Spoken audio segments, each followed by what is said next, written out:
खालसा वाहिगुरु जी की फतेह। जुगो जुग अटल बाणी के बोहित चवर तखत छत्र दे मालिक पातशाहां दे पातशाह सतगुरु साहिब श्री गुरु ग्रंथ साहिब जी की पावन गोद विच जुड़ मिल बैठे वडभागी सतसंगी जनों, आप वडभागे हो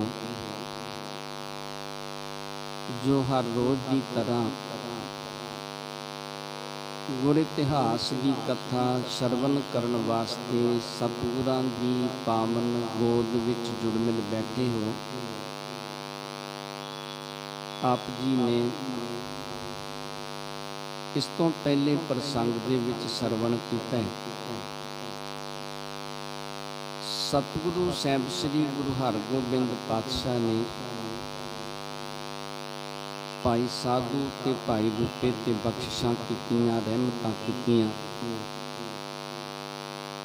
कुछ दिन सतगुरु जी ने इत्थे बतीत कीते। इत्थों सतगुरु साहिब श्री गुरु हरगोबिंद पातशाह चलदे ने, फिर डरौली नगर दे विच आके वसदे ने। दूरों दूरों गुरु दे प्यार वाले सिख सतगुरु साहिब श्री गुरु हरगोबिंद पातशाह की हजूरी दे विच पहुंचदे ने। बाबा गुरदित्ता जी ने कीरतपुर नगर जाके वसाउणा कीता सी कि जिस वेले बाबा गुरदित्ता जी का चित करवे कि गुरु पिता सतगुरु साहिब श्री गुरु हरगोबिंद पातशाह दे चल के दर्शन करना करिए, कि बाबा गुरदित्ता जी ने कुछ अपने सेवक नाल लए, अपने महल जो 29 जी सन उन्होंने नाल लेना कीता कि दोनों सपुत्र धीरमल ते सतगुरु साहिब श्री गुरु हरराय पातशाह नूं भी नाल लिया ते कुछ सिखां की ड्यूटी लगा दी कि तुसीं कीरतपुर नगर की संभाल करनी है, इत्थे उसी तरह देख रेख करनी है। बाबा गुरदित्ता जी ने 1-2 रातां रस्ते दे विच बतीत कीतियां। सतगुरु साहिब श्री गुरु हरगोबिंद पातशाह की हजूरी दे विच इत्थे भाई की जो डरौली नगर है जिथे साईं दास का घर है, उत्थे बाबा गुरदित्ता जी पहुंचे ने कि सतगुरु साहिब श्री गुरु हरगोबिंद पातशाह के चरणों पर आके नमस्कार की। इत्थे सतगुरु जी के दरबार दे विच बड़ियां संगतां आउंदियां ने, दूरों दूरों गुरु के प्यार वाले सिख चल के आउंदे ने। जिस तरह दमोदरी जी अकाल चलाना करते हैं कि सतगुरु साहिब श्री गुरु हरगोबिंद पातशाह परिवार नूं धीरज देंदे ने कि फिर बीबी रामू जी, साईं दास आदि, नरैण दास आदि जिहड़े ने ये भी सारे अकाल चलाना कर जाते हैं। सो पावन जा सरवण करन वास्ते अपनियां मन बिरतियां नूं इकागर करदे हां, सतगुरां दे चरणां दे नाल जुड़दे हां। उचारण करो सतनाम श्री वाहिगुरु साहिब जी, सतनाम श्री वाहिगुरु साहिब जी। चौपई अनक पदार्थ के अंबार, होत जात न पर शुमार। ते सतगुरु जी की हजूरी दे विच गुरु दे प्यार वाले सिख आउंदे ने। अनेकां पदार्थां दे अंबार लग जाते ने, ढेर लग जाते ने। कोई गिनती नहीं कि गुरु दे सिख किन्ने प्यार दे विच आके जिहड़े पदार्थ लेके सतगुरु जी की हजूरी दे विच हाजिर हुंदे ने। तर तर शरदा संगत आवे, मनोकामना पाए सिधावे। ते गुरु दे प्यार वाले सिख बड़ी शरदा दे नाल, बड़े प्यार दे नाल सतगुरु जी की हजूरी दे विच आउंदे ने। ਜੋ ਵੀ ਕੋਈ ਇੱਛਾ ਲੈ ਕੇ ਸਤਿਗੁਰੂ ਜੀ ਦੀ ਹਜ਼ੂਰੀ ਦੇ ਵਿੱਚ ਪਹੁੰਚਦਾ ਹੈ, ਸਤਿਗੁਰੂ ਜੀ ਕਿਰਪਾ ਕਰਦੇ ਨੇ, ਉਹਦੀਆਂ ਇੱਛਾਵਾਂ ਸਤਿਗੁਰੂ ਜੀ ਪੂਰੀਆਂ ਕਰ ਦਿੰਦੇ ਨੇ। ਸਾਵਣ ਮਾਸ ਪਰ ਬਿਰਤਿਓ ਸਾਰੇ, ਗੁਰ ਪਰਵਾਰ ਮਿਲਿਓ ਮੁਦ ਤਾਰੇ। ਤੇ ਸੌਣ ਦਾ ਮਹੀਨਾ ਬਤੀਤ ਹੋ ਜਾਂਦਾ ਹੈ, ਸਤਿਗੁਰੂ ਜੀ ਦਾ ਪਰਿਵਾਰ ਸਾਰਾ ਇੱਥੇ ਡਰੋਲੀ ਨਗਰ ਦੇ ਵਿੱਚ ਇੱਕ ਥਾਂ ਤੇ ਇਕੱਠਾ ਹੋਇਆ ਹੈ। ਇਕਤ ਪਰਸਪਰ ਮਿਲ ਸੁਖ ਮਾਨਾ, ਸਰਬ ਇਕੱਤਰ ਮਿਲੇ ਤਿਸ ਥਾਨਾ। ਇਹ ਸਾਰੇ ਇੱਕ ਥਾਂ ਤੇ ਇਕੱਠੇ ਨੇ, ਇੱਕ ਦੂਜੇ ਨੂੰ ਮਿਲ ਮਿਲ ਕੇ ਸਭ ਨੇ ਆਨੰਦ ਮਾਣਿਆ, ਸਭ ਨੇ ਸੁਖ ਪ੍ਰਾਪਤ ਕੀਤਾ। ਜੋ ਸਤਿਗੁਰੂ ਸਾਹਿਬ ਸ੍ਰੀ ਗੁਰੂ ਹਰਗੋਬਿੰਦ ਪਾਤਸ਼ਾਹ ਦਾ ਪਰਿਵਾਰ ਹੈ। ਤਬ ਦਮੋਦਰੀ ਬੈਸ ਬਿਤਾਈ, ਪ੍ਰਾਨ ਅੰਤ ਆਪਨੋ ਲਖ ਪਾਈ। ਤੇ ਦਮੋਦਰੀ ਜੀ ਦੀ ਉਮਰ ਬਤੀਤ ਹੋ ਜਾਂਦੀ ਹੈ। ਤੇ ਜਦੋਂ ਦਮੋਦਰੀ ਜੀ ਨੇ ਆਪਣੇ ਪ੍ਰਾਣਾਂ ਦਾ ਅੰਤ ਨਜ਼ਦੀਕ ਜਾਣਿਆ, ਜਿਸ ਵੇਲੇ ਸਮਝ ਪੈ ਗਈ ਕਿ ਅੰਤ ਵੇਲਾ ਮੇਰਾ ਜਿਹੜਾ ਹੈ ਉਹ ਨਜ਼ਦੀਕ ਆ ਗਿਆ। ਪਤ ਸਤਿਗੁਰ ਕੋ ਦਰਸ਼ਨ ਕਰਿਓ, ਹਾਥ ਜੋਰ ਬਚ ਬਿਨੈ ਉਛਰਿਓ। ਤੇ ਦਮੋਦਰੀ ਜੀ ਸਤਿਗੁਰੂ ਸਾਹਿਬ ਸ੍ਰੀ ਗੁਰੂ ਹਰਗੋਬਿੰਦ ਪਾਤਸ਼ਾਹ ਦੇ ਚਰਨਾਂ ਦੇ ਵਿੱਚ ਆਏ, ਦੋਨੋਂ ਹੱਥ ਜੋੜੇ ਤੇ ਸਤਿਗੁਰੂ ਸਾਹਿਬ ਸ੍ਰੀ ਗੁਰੂ ਹਰਗੋਬਿੰਦ ਪਾਤਸ਼ਾਹ ਦੇ ਚਰਨਾਂ ਤੇ ਦਮੋਦਰੀ ਜੀ ਨੇ ਨਮਸਕਾਰ ਕੀਤੀ। ਤੁਮ ਪ੍ਰਭ ਹੋ ਸਭ ਹੀ ਵਿਦ ਲਾਇਕ, ਵੱਡੇ ਪੁੰਨ ਫਲ ਭਾ ਮਮ ਨਾਇਕ। ਤੇ ਬਚਨ ਕੀਤੇ ਕਿ ਸਤਿਗੁਰੂ ਜੀ ਤੁਸੀਂ ਸਰਬ ਤਰ੍ਹਾਂ ਲਾਇਕ ਹੋ, ਤੇ ਮੇਰੇ ਬੜੇ ਵੱਡੇ ਕੋ ਪੁੰਨ ਕੀਤੇ ਸਨ, ਜਿਸ ਕਾਰਨ ਕਰਕੇ ਸਤਿਗੁਰੂ ਜੀ ਤੁਸੀਂ ਮੇਰੇ ਨਾਇਕ, ਤੁਸੀਂ ਮੇਰੇ ਮਾਲਕ ਬਣੇ ਹੋ। ਇਹ ਕੋਈ ਮੇਰੇ ਵੱਡੇ ਭਾਗਾਂ ਦੀ ਸਤਿਗੁਰੂ ਜੀ ਨਿਸ਼ਾਨੀ ਹੈ। ਗਿਆਨ ਜਾਨ ਪਨੇ ਕੁਛ ਕਹਿਓ, ਨਹੀਂ ਮਹਾਤਮ ਨੀਕੇ ਲਹੋ। ਤੇ ਬੇਨਤੀ ਕੀਤੀ ਕਿ ਸਤਿਗੁਰੂ ਜੀ ਮੈਂ ਅਣਜਾਣ ਪੁਣੇ ਦੇ ਵਿੱਚ ਕੁਛ ਕਹਿ ਬੈਠੀ ਹੋਵਾਂ, ਮੈਂ ਸਤਿਗੁਰੂ ਜੀ ਅਣਜਾਣ ਪੁਣੇ ਦੇ ਵਿੱਚ ਕੁਛ ਕਹਿ ਦਿੱਤਾ ਹੋਵੇ, ਪਰ ਸਤਿਗੁਰੂ ਜੀ ਮੈਂ ਤੁਹਾਡਾ ਭੇਵ ਨਹੀਂ ਜਾਣ ਸਕੀ। ਇਹ ਨਹੀਂ ਮੈਨੂੰ ਸਮਝ ਪਈ ਕਿ ਤੁਸੀਂ ਤੇ ਸਰਬ ਕਲਾ ਸਮਰੱਥ ਹੋ। ਮੈਂ ਅਣਜਾਣ ਪੁਣੇ ਦੇ ਵਿੱਚ ਕੋਈ ਨਰਾਦਰੀ ਵਾਲੇ ਬੋਲ ਤੁਹਾਨੂੰ ਬੋਲ ਚੁੱਕੀ ਹੋਵਾਂ। ਕਿਰਪਾ ਧਾਰ ਸੋ ਬਖਸ਼ਨ ਕੀਜੈ, ਅੰਤ ਸਮਾ ਮੇਰੋ ਲਖ ਲੀਜੈ। ਤੇ ਸਤਿਗੁਰੂ ਜੀ ਦੇ ਚਰਨਾਂ ਦੇ ਵਿੱਚ ਬੇਨਤੀ ਕੀਤੀ ਕਿ ਸਤਿਗੁਰੂ ਜੀ ਮੇਰਾ ਅੰਤ ਸਮਾਂ ਨਜ਼ਦੀਕ ਆ ਗਿਆ। ਜੇ ਸੰਸਾਰ ਦੇ ਵਿੱਚ ਰਹਿੰਦਿਆਂ ਮੇਰੇ ਤੋਂ ਕੋਈ ਭੁੱਲ ਹੋ ਗਈ ਨਾ, ਤੇ ਸਤਿਗੁਰੂ ਜੀ ਕਿਰਪਾ ਕਰਕੇ ਤੁਸੀਂ ਬਖਸ਼ਣ ਯੋਗ ਹੋ, ਤੇ ਉਹ ਕਿਰਪਾ ਕਰਕੇ ਬਖਸ਼ਣਾ ਕਰੋ। ਨਿਜ ਚਰਨਨ ਕੀ ਦਾਸੀ ਜਾਨੋ, बीच परलोक मिलावन ठानो। ਤੇ ਸਤਿਗੁਰੂ ਜੀ ਮੈਨੂੰ ਆਪਣੇ ਚਰਨਾਂ ਦੀ ਸੇਵਕ, ਆਪਣੇ ਚਰਨਾਂ ਦੀ ਦਾਸੀ ਜਾਣ ਕੇ ਤੇ ਸਤਿਗੁਰੂ ਜੀ ਪਰਲੋਕ ਦੇ ਵਿੱਚ ਵੀ ਆਪਣੇ ਚਰਨਾਂ ਦੇ ਵਿੱਚ ਥਾਂ ਬਖਸ਼ਿਓ, ਉੱਥੇ ਵੀ ਆਪਣੇ ਨਾਲ ਸਤਿਗੁਰੂ ਜੀ ਕਿਰਪਾ ਕਰਕੇ ਮੈਨੂੰ ਮਿਲਾਉਣਾ ਕਰਿਓ। ਮੈਂ ਜਾਨ ਪੁਨ ਤ੍ਰਿਆ ਮਤ ਅਹੈ, ਰਾਵਰ ਭੇਵ ਦੇਵ ਨੈ ਲਹੈ। ਤੇ ਸਤਿਗੁਰੂ ਜੀ ਤੁਹਾਡਾ ਭੇਵ ਜਿਹੜਾ ਨਾ ਉਹ ਤੇ ਦੇਵਤੇ ਆਦਿਕ ਵੀ ਨਹੀਂ ਜਾਣ ਸਕਦੇ, ਤੁਸੀਂ ਐਡੇ ਵੱਡੇ ਹੋ, ਇੰਨੇ ਸਮਰੱਥ ਹੋ। ਤੇ ਸਤਿਗੁਰੂ ਜੀ ਮੈਂ ਇੱਕ ਤੇ ਇਸਤਰੀਆਂ ਵਾਲੀ ਮੇਰੀ ਮੱਤ, ਇੱਕ ਅਣਜਾਣ ਪੁਣੇ ਦੇ ਵਿੱਚ ਸਤਿਗੁਰੂ ਜੀ ਮੇਰੇ ਤੋਂ ਪਤਾ ਨਹੀਂ ਕਿੰਨੀਆਂ ਕੁ ਭੁੱਲਾਂ, ਕਿੰਨੀਆਂ ਕੁ ਗਲਤੀਆਂ ਹੋ ਗਈਆਂ ਹੋਣਗੀਆਂ। ਬਿਨੈ ਸੁਨੀ ਗੁਰ ਧੀਰਜ ਦੀਨ, ਸਦਾ ਸੰਗ ਤੂੰ ਹਮਰੇ ਚੀਨ। ਤੇ ਸਤਿਗੁਰੂ ਸਾਹਿਬ ਸ੍ਰੀ ਗੁਰੂ ਹਰਗੋਬਿੰਦ ਪਾਤਸ਼ਾਹ ਨੇ ਜਿਸ ਵੇਲੇ ਬੇਨਤੀ ਸੁਣੀ ਤੇ ਸਤਿਗੁਰੂ ਜੀ ਧੀਰਜ ਦਿੰਦੇ ਨੇ। ਸਤਿਗੁਰੂ ਜੀ ਨੇ ਸਮਝਾਇਆ ਕਿ ਦਮੋਦਰੀ ਤੂੰ ਤੇ ਸਦਾ ਸਾਡੇ ਨਾਲ, ਇੱਥੇ ਵੀ ਤੇ ਉੱਥੇ ਸਦਾ ਤੂੰ ਸਾਡੇ ਅੰਗ ਸੰਗ। ਗੁਰ ਘਰ ਕੀ ਮਹਿਮਾ ਬੜ ਭਾਰੀ, ਸ਼ਰਧਾ ਧਰੀ ਸੋ ਨਰ ਕੈ ਨਾਰੀ। ਤੇ ਸਤਿਗੁਰੂ ਜੀ ਕਹਿਣ ਲੱਗੇ ਕਿ ਗੁਰੂ ਘਰ ਦੀ ਮਹਿਮਾ ਬੜੀ ਵੱਡੀ ਹੈ। ਗੁਰੂ ਘਰ ਦਾ ਜਿਹੜਾ ਜਸ ਹੈ ਨਾ, ਉਹਨੂੰ ਜਾਣਿਆ ਨਹੀਂ ਜਾ ਸਕਦਾ। ਭਾਵੇਂ ਤੇ ਕੋਈ ਮਨੁੱਖ ਹੈ ਤੇ ਭਾਵੇਂ ਕੋਈ ਇਸਤਰੀ ਹੈ, ਜਿਨੇ ਵੀ ਗੁਰੂ ਘਰ ਦੇ ਉੱਤੇ ਸ਼ਰਧਾ ਲਿਆਂਦੀ, ਜਿਨੇ ਵੀ ਗੁਰੂ ਘਰ ਦੇ ਨਾਲ ਪਿਆਰ ਕਰਨਾ ਕੀਤਾ ਹੈ, ਪਰਮ ਗਤੀ ਸੋ ਪਹੁੰਚੈ ਜਾਏ, ਤੂੰ ਮਮ ਧਾਰਾ ਸਹਿਜ ਸੁਭਾਏ। ਤੇ ਸਤਿਗੁਰੂ ਜੀ ਕਹਿਣ ਲੱਗੇ ਕਿ ਗੁਰੂ ਘਰ ਦੇ ਉੱਤੇ ਸ਼ਰਧਾ ਲੈ ਆਉਂਦਾ, ਗੁਰੂ ਘਰ ਦੇ ਨਾਲ ਪਿਆਰ ਕਰਦਾ ਹੈ, ਉਹਨੂੰ ਪਰਮ ਗਤੀ ਦੀ ਪ੍ਰਾਪਤੀ ਹੋ ਜਾਂਦੀ ਹੈ, ਉਹਦੀ ਕਲਿਆਣ ਹੋ ਜਾਂਦੀ ਹੈ।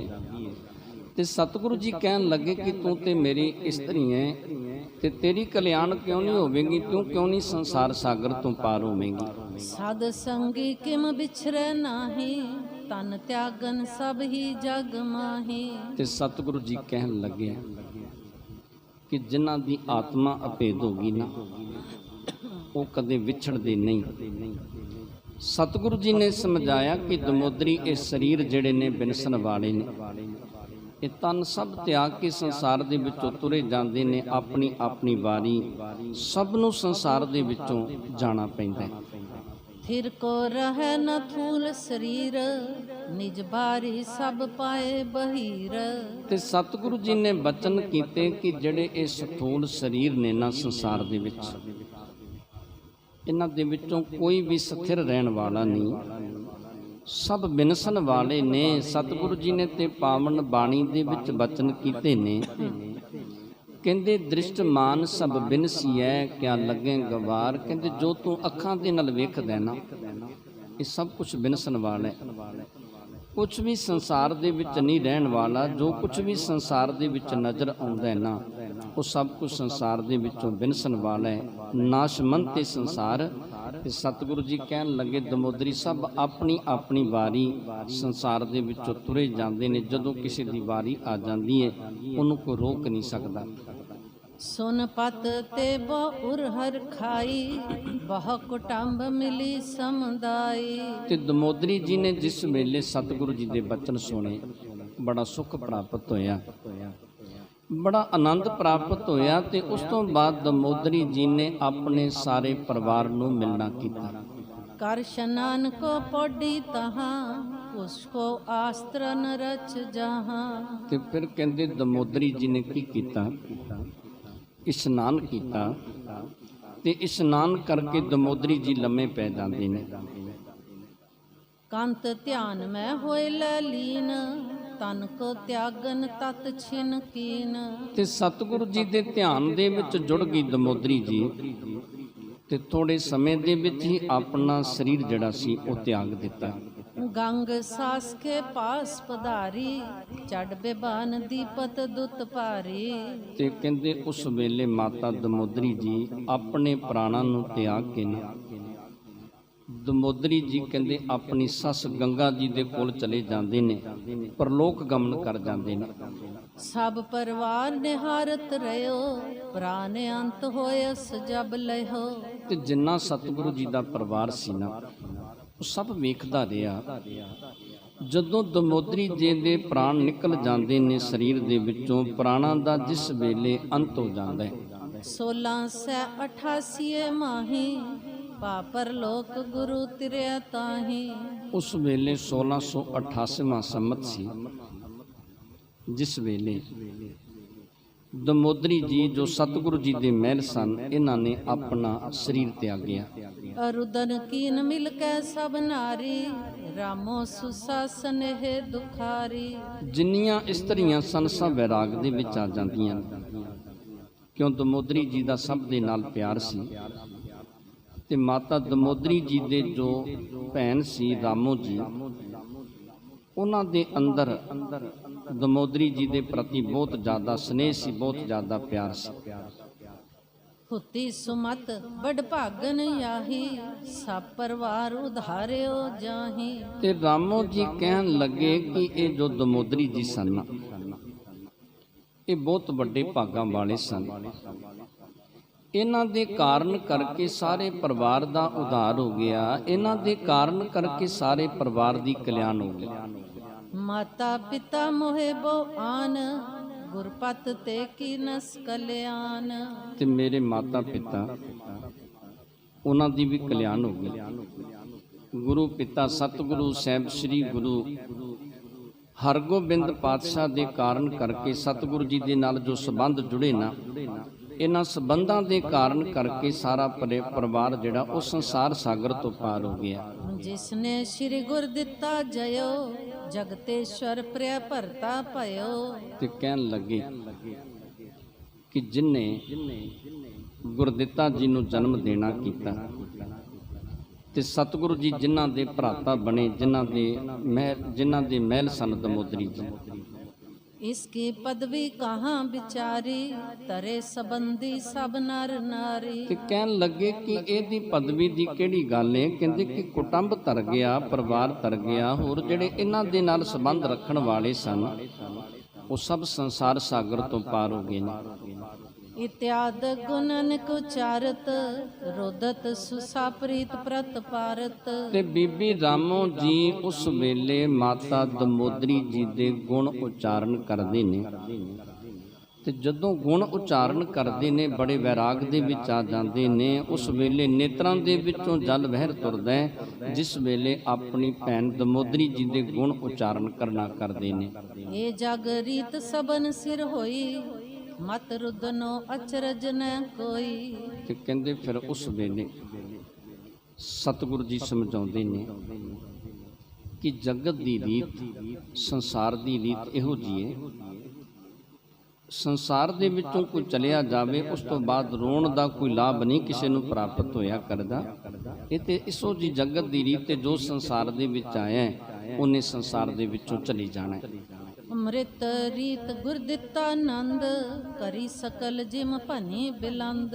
ਤੇ ਕਹਿੰਦੇ ਗੁਰਦਿੱਤਾ ਜੀ ਨੇ ਉਸ ਵੇਲੇ ਮ੍ਰਿਤਕ ਕਿਰਿਆ ਜਿਹੜੀ ਸੀ ਉਹ ਸਾਰੀ ਆਪ ਕਰਨੀ ਕੀਤੀ, ਜਿਵੇਂ ਬਣਦੀ ਸੀ, ਜਿਵੇਂ ਕੁੱਲ ਦੀ ਰੀਤ ਸੀ ਉਹ ਸਾਰੀ ਉਸ ਵੇਲੇ ਬਾਬਾ ਗੁਰਦਿੱਤਾ ਜੀ ਨੇ ਕੀਤੀ। ਸਾਈਂ ਦਾਸ ਪਰਿਓ ਮੁਰਛਾਏ, ਉੱਠ ਕੇ ਹਾਏ ਹਾਏ ਬਿਲ ਲਾਏ। ਤੇ ਸਾਈਂ ਦਾਸ ਨੂੰ ਜਦੋਂ ਪਤਾ ਲੱਗਿਆ ਕਿ ਮਾਤਾ ਦਮੋਦਰੀ ਜੀ ਸੰਸਾਰ ਦੇ ਵਿੱਚ ਨਹੀਂ ਰਹੇ ਤੇ ਕਹਿੰਦੇ ਬੇਹੋਸ਼ ਹੋ ਜਾਂਦੇ ਨੇ, ਮੂਰਛਾ ਹੋ ਜਾਂਦੇ ਨੇ।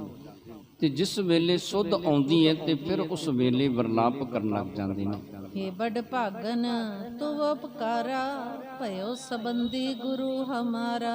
ਤੇ ਫਿਰ ਉਸ ਵੇਲੇ ਇਹ ਗੱਲ ਸਾਈਂ ਦਾਸ ਜੀ ਆਖਦੇ ਨੇ ਕਿ हे ਦਮੋਦਰੀ ਤੂੰ ਬੜੇ ਵੱਡੇ ਭਾਗਾਂ ਵਾਲੀ ਸੈਂ, ਤੇਰੇ ਕਾਰਨ ਕਰਕੇ ਸਾਡੇ ਸੰਬੰਧ, ਸਾਡੀ ਰਿਸ਼ਤੇਦਾਰੀ ਉਹ ਸਤਿਗੁਰੂ ਸਾਹਿਬ ਸ੍ਰੀ ਗੁਰੂ ਹਰਗੋਬਿੰਦ ਪਾਤਸ਼ਾਹ ਦੇ ਨਾਲ ਬਣੀ, ਜਿਹਦੇ ਕਾਰਨ ਕਰਕੇ ਸਤਿਗੁਰੂ ਜੀ ਨੇ ਸਾਡੇ ਤੇ ਕਿਰਪਾ ਕਰਕੇ ਸਾਡਾ ਵੀ ਭਲਾ ਕਰਨਾ ਕੀਤਾ। ਇੰਦਰਾਦਕ ਸੁਰ ਸਰਬ ਮਾਹਤ, ਕਿਰਪਾ ਦ੍ਰਿਸ਼ਟ ਜਿਸ ਕੀ ਨਿਤ ਚਾਹਤ। ਤੇ ਇੰਦਰ ਆਦਿਕ ਦੇਵਤੇ ਜਿਹੜੇ ਨੇ ਉਹ ਹਰ ਵੇਲੇ ਸਤਿਗੁਰੂ ਜੀ ਦੀ ਕਿਰਪਾ ਦ੍ਰਿਸ਼ਟੀ ਚਾਹੁੰਦੇ ਨੇ, ਸਤਿਗੁਰੂ ਜੀ ਦੀਆਂ ਬਖਸ਼ਿਸ਼ਾਂ ਚਾਹੁੰਦੇ ਨੇ। ਜਿਹੜੇ ਦੇਵਤੇ ਆਦਿਕ ਨੇ ਉਹ ਵੀ ਸਤਿਗੁਰੂ ਜੀ ਦੀ ਚਾਹੁੰਦੇ ਨੇ ਕਿ ਕਿਸੇ ਤਰੀਕੇ ਦੇ ਨਾਲ ਸਾਡੇ ਤੇ ਕਿਰਪਾ ਹੋ ਜਾਵੇ, ਬਖਸ਼ਿਸ਼ ਹੋ ਜਾਵੇ। ਨਿਸਬਾ ਸੁਰ ਮਿਲ ਕੇ ਤੇ ਸੰਗ, ਹਮ ਪੀ ਧਨ ਭਏ ਸਰਬੰਗ। ਤੇ ਸਾਈਂ ਦਾਸ ਜੀ ਕਹਿਣ ਲੱਗੇ ਕਿ ਦਮੋਦਰੀ ਦਿਨ ਰਾਤ ਸਤਿਗੁਰੂ ਜੀ ਦੀ ਸੰਗਤ ਕੀਤੀ, ਸਤਿਗੁਰੂ ਜੀ ਦੇ ਚਰਨਾਂ ਦੇ ਵਿੱਚ ਆਪਣਾ ਸਮਾਂ ਬਤੀਤ ਕੀਤਾ, ਜਿਸ ਕਾਰਨ ਕਰਕੇ ਅਸੀਂ ਵੀ ਧਨਤਾ ਦੇ ਯੋਗ ਬਣ ਗਏ। ਸੰਸਾਰ ਦੇ ਲੋਕ ਸਾਨੂੰ ਵੀ ਧਨ ਆਖਣ ਲੱਗ ਗਏ, ਕਿਉਂ ਅਸੀਂ ਸਤਿਗੁਰੂ ਜੀ ਦੇ ਸੰਬੰਧੀ ਬਣ ਗਏ, ਸਤਿਗੁਰੂ ਜੀ ਦੇ ਨਾਲ ਸਾਡੇ ਸੰਬੰਧ ਜੁੜ ਗਏ, ਜਿਸ ਕਾਰਨ ਕਰਕੇ ਅਸੀਂ ਵੀ ਧਨਤਾ ਦੇ ਯੋਗ ਹੋ ਗਏ। ਹਮ ਸਭ ਕੋ ਤਜ ਪ੍ਰਥਮ ਪਧਾਰੀ, हे ਪਤ ਬਰਤੇ ਸ਼ਿਗਰਤਾ ਧਾਰੀ। ਤੇ ਕਹਿਣ ਲੱਗੇ ਸਾਈਂ ਦਾਸ ਕਿ ਦਮੋਦਰੀ ਜੀ ਇੰਨੀ ਸ਼ੀਘਰਤਾ, ਇੰਨੀ ਛੇਤੀ ਕਿਉਂ ਕਰਨੀ ਕੀਤੀ? ਸਾਨੂੰ ਸਭ ਨੂੰ ਛੱਡ ਕੇ ਤੇ ਸਭ ਤੋਂ ਪਹਿਲਾਂ ਤੁਸੀਂ ਆਪ ਪਰਲੋਕ ਗਮਨ ਕਰਨਾ ਕੀਤਾ। ਗੁਰ ਕੈ ਸਭ ਕੋ ਰੁਦਨ ਹਟਾਇਓ, ਬਾਬਕ ਤੇ ਕੀਰਤਨ ਕਰਵਾਇਓ। ਸਤਿਗੁਰੂ ਸਾਹਿਬ ਸ੍ਰੀ ਗੁਰੂ ਹਰਗੋਬਿੰਦ ਪਾਤਸ਼ਾਹ ਨੇ ਉਸ ਵੇਲੇ ਸੇਵਕ ਭੇਜ ਕੇ ਨਾ ਜਿਹੜਾ ਰੋਣਾ ਸੀ ਨਾ ਉਹ ਹਟਾ ਦਿੱਤਾ ਕਿ ਕਿਸੇ ਤੋਂ ਬਾਅਦ ਦੇ ਵਿੱਚ ਇਸ ਤਰ੍ਹਾਂ ਵੈਰਾਗ ਨਾ ਕਰਨਾ ਕਰੋ। ਸਤਿਗੁਰੂ ਸਾਹਿਬ ਸ੍ਰੀ ਗੁਰੂ ਹਰਗੋਬਿੰਦ ਪਾਤਸ਼ਾਹ ਨੇ ਸਮਝਾਇਆ ਤੇ ਜੋ ਬਾਬਕ ਰਬਾਬੀ ਸੀ ਉਹਨੂੰ ਕਹਿ ਕੇ ਸਤਿਗੁਰੂ ਸਾਹਿਬ ਸ੍ਰੀ ਗੁਰੂ ਹਰਗੋਬਿੰਦ ਪਾਤਸ਼ਾਹ ਨੇ ਗੁਰਬਾਣੀ ਦਾ ਕੀਰਤਨ ਕਰਵਾਉਣਾ ਕੀਤਾ। ਵਿਦਿਆ ਪੈਂਦੇ ਖਾਨ ਪੁਕਾਰਾ, ਆਹੋ ਮਾਤ ਕਿਤ ਗੀਸ ਬਾਰਾ। ਤੇ ਪੈਂਦੇ ਖਾਨ ਤੇ ਭਾਈ ਬਿਧੀ ਚੰਦ ਆਦਿਕ ਇਹਨਾਂ ਨੇ ਵੀ ਪੁਕਾਰਨਾ ਕੀਤਾ ਕਿ हे ਮਾਤਾ ਸਾਨੂੰ ਛੱਡ ਕੇ ਕਿੱਥੇ ਚਲੀ ਗਈ। ਇਸ ਤਰ੍ਹਾਂ ਉਸ ਵੇਲੇ ਇਹਨਾਂ ਨੇ ਵੀ ਉੱਚੀ ਉੱਚੀ ਪੁਕਾਰ ਕੇ ਕਹਿਣਾ ਕੀਤਾ। ਕਰ ਇਸ਼ਨਾਨ ਆਦਿਕ ਕ੍ਰਿਤ ਸਾਰੀ, ਰਚਿਓ ਭਵਾਨ ਮੋਲ ਕੋ ਭਾਰੀ। ਤੇ ਇਸ਼ਨਾਨ ਆਦਿਕ ਕਰਵਾਉਣਾ ਕੀਤਾ ਸਰੀਰ ਦਾ ਤੇ ਉਸ ਤੋਂ ਬਾਅਦ ਦੇ ਵਿੱਚ ਵਿਵਾਨ ਜਿਹੜਾ ਸੀ ਉਹ ਤਿਆਰ ਕਰਵਾਉਣਾ ਕੀਤਾ। बाव कीमत के वस्त्र सुपाए, चारों तत छिन कंद उठाए। ਤੇ ਬਹੁ ਕੀਮਤ ਦੇ ਜਿਹੜੇ ਵਸਤਰ ਸਨ ਉਹ ਪਾਉਣੇ ਕੀਤੇ, ਦੁਸ਼ਾਲੇ ਆਦਿਕ ਪਾਏ। ਤੇ ਉਸ ਵੇਲੇ ਇਸ ਵਿਵਾਨ ਨੂੰ 4 ਜਾਣਿਆਂ ਨੇ ਕੰਧੇ ਦੇ ਉੱਤੇ ਚੁੱਕਣਾ ਕੀਤਾ। लेपुर बहिर चले समुदाय, तीर मल तब चवर टुराए। ਤੇ ਜਿਸ ਵੇਲੇ ਨਗਰ ਤੋਂ ਬਾਹਰ ਲੈ ਕੇ ਚੱਲੇ ਸੰਸਕਾਰ ਕਰਨ ਦੇ ਲਈ, ਜੋ ਧੀਰਮਲ ਜੀ ਸਨ ਉਹਨਾਂ ਨੇ ਉਸ ਵੇਲੇ ਚੌਰ ਸਾਹਿਬ ਕਰਨਾ ਕੀਤਾ। बाव शंखन के शब्द बजावत, आगे चलत सो मारू गावत। ਤੇ ਕਹਿੰਦੇ ਉਸ ਵੇਲੇ ਅੱਗੇ ਅੱਗੇ ਰਬਾਬੀ ਚੱਲਦੇ ਨੇ, ਉਹ ਮਾਰੂ ਗਾਉਂਦੇ ਨੇ, ਵਡਹੰਸ ਗਾਉਂਦੇ ਨੇ। ਬੜੇ ਪਿਆਰ ਦੇ ਵਿੱਚ, ਬੜੇ ਵੈਰਾਗ ਦੇ ਵਿੱਚ ਆ ਕੇ ਗੁਰਬਾਣੀ ਦਾ ਕੀਰਤਨ ਕਰਦੇ ਨੇ। चंदन चिता विशाल बनाई, धर कर ऊपर अगन लगाई। ਚੰਦਨ ਦੀ ਚਿਖਾ ਤਿਆਰ ਕੀਤੀ। ਉਸ ਤੋਂ ਬਾਅਦ ਦਮੋਦਰੀ ਜੀ ਦਾ ਸਰੀਰ ਇਸ ਦੇ ਉੱਤੇ ਰੱਖਿਆ ਤੇ ਉਸ ਵੇਲੇ ਅੱਗ ਜਿਹੜੀ ਸੀ ਉਹ ਲਾਉਣੀ ਕੀਤੀ। श्री गुर दिता उच पुकारा, नीर बिलोचन मोचत तारा। ਤੇ ਗੁਰਦਿੱਤਾ ਜੀ ਉੱਚੀ ਉੱਚੀ ਪੁਕਾਰਦੇ ਨੇ। ਗੁਰਦਿੱਤਾ ਜੀ ਦੇ ਉਸ ਵੇਲੇ ਨੇਤਰਾਂ ਦੇ ਵਿੱਚੋਂ ਜਲ ਵਹਿੰਦਾ, ਜਿਸ ਵੇਲੇ ਸੰਸਕਾਰ ਕਰਨਾ ਕੀਤਾ। करी कपाल क्रिया तिस काला, सब उठ कीन स्नान किलाला। ਜਿਸ ਵੇਲੇ ਸੰਸਕਾਰ ਹੋਇਆ ਨਾ, ਉਸ ਤੋਂ ਬਾਅਦ ਦੇ ਵਿੱਚ ਸਭ ਨੇ ਇਸ਼ਨਾਨ ਆਦਿ ਕੀਤਾ ਤੇ ਸਭ ਵਾਪਸ ਮੁੜਦੇ ਨੇ। गाए कीर्तन भोग पवायो, पंचामृत बहरो बरतायो। ਕੀਰਤਨ ਗੁਰਬਾਣੀ ਦਾ ਕੀਤਾ, ਭੋਗ ਪਵਾਇਆ। ਕੜਾਹ ਪ੍ਰਸ਼ਾਦ ਦੀ ਦੇਗ ਸਭ ਸੰਗਤਾਂ ਦੇ ਵਿੱਚ ਵਰਤਾਉਣੀ ਕੀਤੀ। सने सने आए निज डेरे, बैठ बैठ नर उठे कनेरे। ਹੌਲੀ ਹੌਲੀ ਸਤਿਗੁਰੂ ਜੀ ਡੇਰੇ ਦੇ ਵਿੱਚ ਆਏ ਤੇ ਸੰਗਤਾਂ ਸਤਿਗੁਰੂ ਜੀ ਦੇ ਕੋਲ ਆ ਕੇ ਬੈਠਦੀਆਂ ਨੇ। ਸਭ ਨੇ ਪਰਚਾਉਣੀ ਕਰਨੀ ਕੀਤੀ ਤੇ ਹੌਲੀ ਹੌਲੀ ਸਭ ਉੱਠ ਕੇ ਆਪਣੇ ਆਪਣੇ ਘਰਾਂ ਨੂੰ ਚਲੇ ਜਾਂਦੇ ਨੇ। दोहरा जै जै होते सबंध गुर, तह तह सुध पहुँचाए। ਜਿੱਥੇ ਜਿੱਥੇ ਸਤਿਗੁਰੂ ਜੀ ਦੇ ਸੰਬੰਧ ਸਨ, ਰਿਸ਼ਤੇਦਾਰੀ ਸੀ, ਉੱਥੇ ਉੱਥੇ ਸਤਿਗੁਰੂ ਜੀ ਨੇ ਪਤਾ ਜਿਹੜਾ ਸੀ ਪਜਵਾਉਣਾ ਕੀਤਾ ਕਿ ਦਮੋਦਰੀ ਜੀ ਸੰਸਾਰ ਦੇ ਵਿੱਚ ਨਹੀਂ ਰਹੇ, ਅਕਾਲ ਚਲਾਣਾ ਕਰ ਗਏ ਨੇ। ਇਸ ਬਾਰੇ ਖਬਰ ਜਿਹੜੀ ਸੀ ਸਤਿਗੁਰੂ ਜੀ ਨੇ ਪਹੁੰਚਾਉਣੀ ਕੀਤੀ। आए नारायण दास तब, दारा जुत रुदन आए। ਤੇ ਨਾਰਾਇਣ ਦਾਸ ਜੀ ਚੱਲ ਕੇ ਆਉਂਦੇ ਨੇ, ਉਹਨਾਂ ਦੀ ਇਸਤਰੀ ਚੱਲ ਕੇ ਆਉਂਦੀ ਹੈ ਤੇ ਨਾਰਾਇਣ ਦਾਸ ਆਦਿਕ ਬੜੇ ਵੈਰਾਗ ਦੇ ਵਿੱਚ ਆਉਂਦੇ ਨੇ। चौपई रामो पत के सहत दुखारी, को दिन में परलोक पधारी। ਕਹਿੰਦੇ ਜੋ ਰਾਮੋ ਜੀ ਸਨ, ਸਤਿਗੁਰੂ ਜੀ ਦੀ ਸਾਲੀ ਲੱਗਦੀ ਸੀ। ਬੜਾ ਦੁੱਖ ਸੀ ਇਹਨੂੰ ਇਸ ਗੱਲ ਦਾ ਕਿ ਮੇਰੀ ਭੈਣ ਦੇ ਕਾਰਨ ਕਰਕੇ ਮੇਰੇ ਸੰਬੰਧ ਸਨ ਸਤਿਗੁਰੂ ਜੀ ਦੇ ਨਾਲ, ਰਿਸ਼ਤੇਦਾਰੀ ਸੀ। ਤੇ ਥੋੜੇ ਦਿਨਾਂ ਦੇ ਵਿੱਚ ਕਹਿੰਦੇ ਰਾਮੋ ਜੀ ਵੀ ਸੰਸਾਰ ਦੇ ਵਿੱਚੋਂ ਚਲੇ ਜਾਂਦੇ ਨੇ। ਥੋੜੇ ਦਿਨਾਂ ਤੋਂ ਬਾਅਦ ਪ੍ਰਲੋਕ ਗਮਨ ਕਰ ਜਾਂਦੇ ਨੇ। साईं दास उदास वासा, प्राण त्याग कर गयो तमाशा। ਤੇ ਸਾਈਂ ਦਾਸ ਜਿਹੜੇ ਸਨ ਉਹ ਬੜੇ ਕਹਿੰਦੇ ਵੈਰਾਗ ਦੇ ਵਿੱਚ ਰਹਿੰਦੇ ਨੇ, ਉਦਾਸ ਰਹਿੰਦੇ ਨੇ। ਥੋੜੇ ਦਿਨਾਂ ਦੇ ਵਿੱਚ ਸਾਈਂ ਦਾਸ ਨੇ ਵੀ ਆਪਣੇ ਪ੍ਰਾਣ ਤਿਆਗ ਦਿੱਤੇ। श्री हर गोविंद शुभ गत दीन, मृतक क्रिया गुर दिते कीन। ਤੇ ਸਤਿਗੁਰੂ ਜੀ ਨੇ ਇਹਨਾਂ ਨੂੰ ਸ਼ੁਭ ਗਤੀ ਬਖਸ਼ਣੀ ਕੀਤੀ ਤੇ ਬਾਬਾ ਗੁਰਦਿੱਤਾ ਜੀ ਨੇ ਇਹਨਾਂ ਦੀ ਵੀ ਅੰਤਮ ਕਿਰਿਆ ਜਿਹੜੀ ਸੀ ਸਾਰੀ ਆਪਣੇ ਹੱਥਾਂ ਦੇ ਨਾਲ ਕਰਨੀ ਕੀਤੀ। एक सुता अमृत सुन कर आए, पिख दूजी को बोरुद नाए। ਤੇ ਕਹਿੰਦੇ ਨਾਰਾਇਣ ਦਾਸ ਆਦਿਕ ਜਿਹੜੇ ਸਨ, ਇੱਕ ਪੁੱਤਰੀ ਦਾ ਦੁੱਖ ਵੇਖ ਕੇ ਕਿ ਦਮੋਦਰੀ ਜੀ ਸੰਸਾਰ ਦੇ ਵਿੱਚ ਨਹੀਂ ਰਹੇ, ਇਸ ਕਾਰਨ ਕਰਕੇ ਚੱਲ ਕੇ ਆਏ ਸਨ ਤੇ ਇੱਥੇ ਆਏ ਤੇ ਰਾਮੋ ਜੀ ਵੀ ਸੰਸਾਰ ਦੇ ਵਿੱਚੋਂ ਪ੍ਰਲੋਕ ਗਮਨ ਕਰ ਜਾਂਦੇ ਨੇ ਤੇ ਸਾਈਂ ਦਾਸ ਵੀ ਚਲੇ ਜਾਂਦੇ ਨੇ। त्रिया जुत बस्यो नारायण दास, जगत बिनाशी लख्यो उदास। ਤੇ ਨਾਰਾਇਣ ਦਾਸ ਸਤਿਗੁਰੂ ਜੀ ਦੀ ਹਜ਼ੂਰੀ ਦੇ ਵਿੱਚ ਆਪਣੀ ਘਰਵਾਲੀ ਦੇ ਸਹਿਤ ਇੱਥੇ ਰਹਿਣਾ ਕੀਤਾ ਕੁਛ ਦਿਨ। ਇਹ ਗੱਲ ਸਮਝ ਦੇ ਵਿੱਚ ਪੈ ਗਈ ਕਿ ਜਿਹੜਾ ਜਗਤ ਹੈ ਇਹ ਝੂਠਾ ਹੈ। ਜਗਤ ਦੇ ਵਿੱਚ ਕੋਈ ਨਹੀਂ, ਸੰਸਾਰ ਦੇ ਵਿੱਚ ਕੋਈ ਨਹੀਂ ਰਿਹਾ, ਸਭ ਆਪਣੀ ਆਪਣੀ ਵਾਰੀ ਤੁਰੇ ਜਾਂਦੇ ਨੇ। ਇਸ ਗੱਲ ਦੀ ਸੋਝੀ ਜਿਸ ਵੇਲੇ ਨਾਰਾਇਣ ਦਾਸ ਨੂੰ ਹੁੰਦੀ ਹੈ। ਦਿਨ ਥੋਰਨ ਮੈਂ ਤਿਆਗੇ ਪ੍ਰਾਨਾ, ਭਇਓ ਤਥਾ ਪਰਮੇਸ਼ਰ ਭਾਨਾ। ਤੇ ਕਹਿੰਦੇ ਥੋੜੇ ਦਿਨਾਂ ਦੇ ਵਿੱਚ ਇਹ ਜਿਹੜੇ ਨਰੈਣ ਦਾਸ ਜੀ ਸਨ, ਇਹ ਵੀ ਪਰਲੋਕ ਗਮਨ ਕਰ ਗਏ, ਸੰਸਾਰ ਦੇ ਵਿੱਚ ਨਾ ਰਹੇ। ਪਰਮੇਸ਼ਰ ਦਾ ਇਹੋ ਜਿਹਾ ਭਾਣਾ ਹੋ ਗਿਆ।